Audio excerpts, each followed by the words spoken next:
एक लड़की जिसका नाम था जूली, वो अपनी जॉब ख़त्म करके अपने घर जा रही होती है। वो आज बहुत गुस्सा भी होती है और गुस्से में अपने घर की ओर निकल जाती है। जाने के बाद जब वो अपने घर पहुंचती है तो घर के अंदर जाती है। का दरवाज़ा खोल के वो अंदर की ओर चली जाती है और जाने के बाद वो घर में रुकती है। बाद वो फिर से वहाँ से जाने लगती है अपने कमरे की तरफ, और कमरे में जाने के बाद वो वहाँ पे बैग रखती है अपना, और बैग रखने के बाद वो फिर से वहाँ से वापसी आ जाती है। वो एक जगह रुककर अपनी दीदी को आवाज़ लगाती है, रूही दीदी, रूही दीदी। उसकी दीदी रसोई में से धीरे धीरे उसकी तरफ आ रही होती है, और जब वो वहाँ पे आ जाती है तो उसके बाद वो उससे पूछती है, क्या हुआ, तुम इतने गुस्से में क्यों हो, आज ऑफिस में कुछ हुआ है क्या? दीदी तुम तो बस चुप ही रहो, कहकर वो अपने सारा ऑफिस का गुस्सा अपनी दीदी पे उतार देती है, और उसकी दीदी परेशान होकर वहाँ से जाने लगती है। उसकी दीदी वापसी अपनी रसोई की तरफ जाने लगती है और वहाँ पे चली जाती है। जूली अभी भी उसके पीछे से कुछ ना कुछ उसे बोलती ही रहती है। ऐसा करने के बाद जूली अपने घर से बाहर निकलती है, और बाहर निकलने के बाद जूली अपने पास ही के प्लेग्राउंड में जाती है, और वहाँ जाने के बाद वो अंदर की तरफ चली जाती है। वो जा ही रही होती है तो वो एक जगह पे रुकती है और देखती है उसके सामने से एक तांत्रिक आ रहा होता है जिसकी आंखें पूरी तरह से सफ़ेद है। वो तांत्रिक उसके बराबर में से जाके आगे की तरफ चला जाता है। रूही वहाँ पे थोड़ी देर रुकती है और उसके बाद वो आगे जाने लगती है।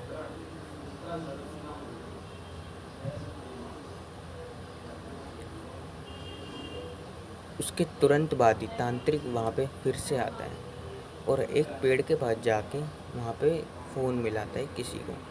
तांत्रिक फ़ोन मिला के बात करता है और उसके बाद फ़ोन रख के रूही के पीछे चलने लगता है।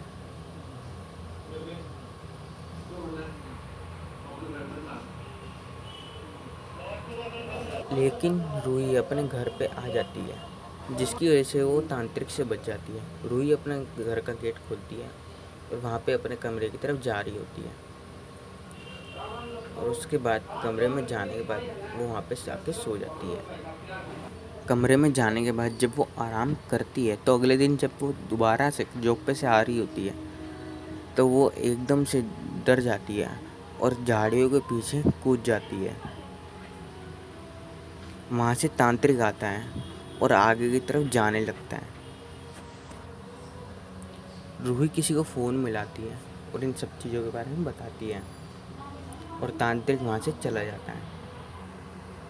रूही वापसी आती है और घर की तरफ जल्दी से जाने लगती है। जब वो घर की तरफ जा ही रही होती है तो रास्ते में जाके एक जगह रुक जाती है, और वहाँ पे तांत्रिक उसके पीछे आ जाता है। वो पलट के देखती है, उसके पीछे आ रहा होता है, तो रूही उससे पूछती है, ए तुम मेरे पीछे क्यों कर रहे हो, तुम्हें पता नहीं है क्या, मेरे भैया ने अगर तुम्हें ऐसे देख लिया तो तुम्हें गोली मार देंगे। तांत्रिक अपने चाकू निकालता है तो रूही उससे डर जाती है और वहाँ से जाने लगती है, और तांत्रिक भी उसका पीछा करता है। कुछ देर बाद जब वो घर पहुँचती है तो तांत्रिक भी उसके पीछे पीछे वहाँ घर तक पहुँच जाता है। रूही उसकी तरफ देखती है और तांत्रिक नीचे बैठ जाता है और अपने चक्कू में मंत्र बोलने लगता है। तभी वो अंदर से अपने भैया और भाभी को बुलाती है। उसके भैया और भाभी जल्दी से वहाँ पे आ जाते हैं, और उसके भैया उससे बोलते हैं, क्या है बे, तू ऐसे पीछे क्यों कर रहा है। तांत्रिक उसे चक्कू दिखाता है कि मैं तुम्हें भी मार दूंगा। तभी उसके भैया अपने घर की तरफ फ़ौरन जाते हैं और वहाँ से अपनी बड़ी सी बंदूक लेके आते हैं। तांत्रिक उस बंदूक को देख के डर जाता है और अपना चक्कू अंदर रख लेता है। उसके भैया कहते हैं, अब मैं तुम्हें मार दूंगा। तांत्रिक माफ़ी मांगता है और बोलता है, मैं यहाँ से चला जाऊँगा। उसके भैया बोलते हैं, नहीं अब तुम नहीं जा सकते, और उसे वहाँ पे एक गोली मार देते हैं। तांत्रिक वहाँ पर गिर जाता है, लेकिन वो अपनी शक्ति से खड़ा हो जाता है। उसके भैया पुलिस को फ़ोन मिलाते हैं और अपनी दीदी से बोलते हैं कि तुम अंदर चले जाओ, मैं इसे संभाल लूँगा। उसकी दीदी अंदर चली जाती है और वो अपनी बड़ी दीदी से भी कहते हैं तो वो बोलती नहीं, मैं भी यहीं रुकूंगी।